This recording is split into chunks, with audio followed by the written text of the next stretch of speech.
that I want to talk about. I didn't really have time to talk about on Backstage Brawl episode. I wanted to bring up The Rock and Thor, right? And so the reason why I want to go, like I'll say it like this.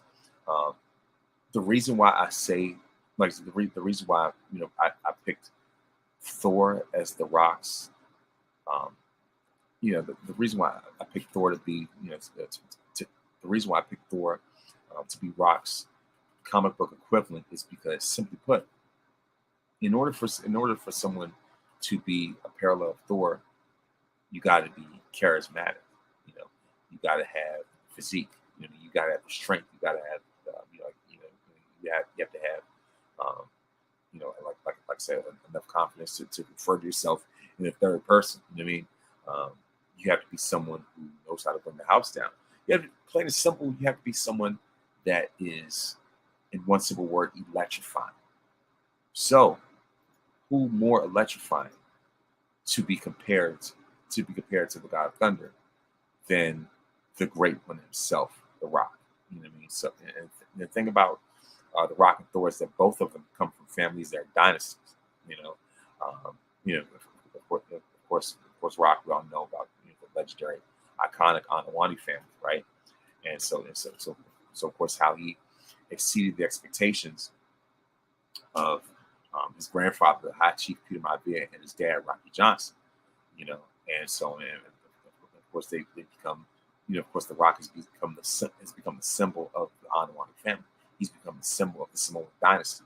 You know what I mean? And so, of course, The Rock, so, like I said, because of the fact that The Rock calls himself the most electrifying man in sports entertainment.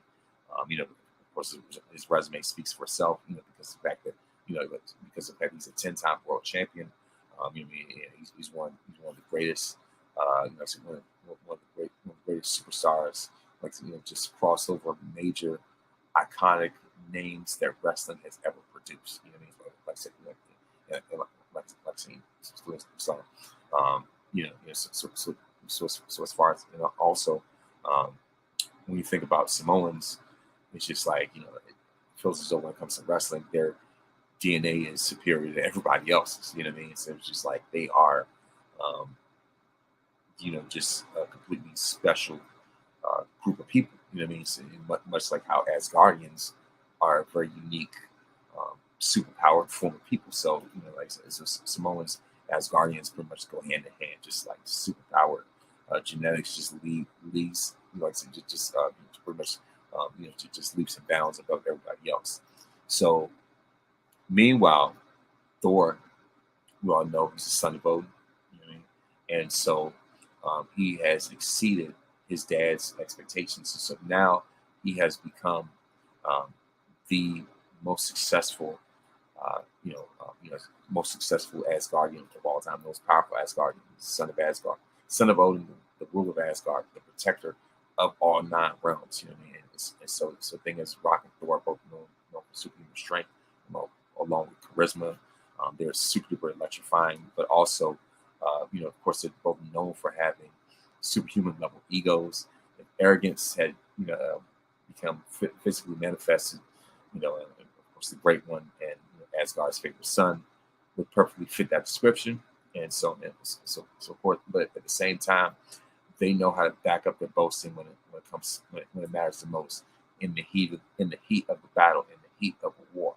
And so so of course, so of course, the same way that The Rock has become the most accomplished member of the Anawani family, Thor he's gone from being the Prince of Asgard to the King of Asgard, and he is their absolute greatest warrior. And so of course, like I said, because of the fact that both of them have eclipsed their family legacies, and so so of course, for those reasons, I would say that I'll say that The Rock and Thor um, are very similar with one another, right? And so John Cena and Superman, I mean, this is a no-brainer. You know what I mean? Like I said, they're both known for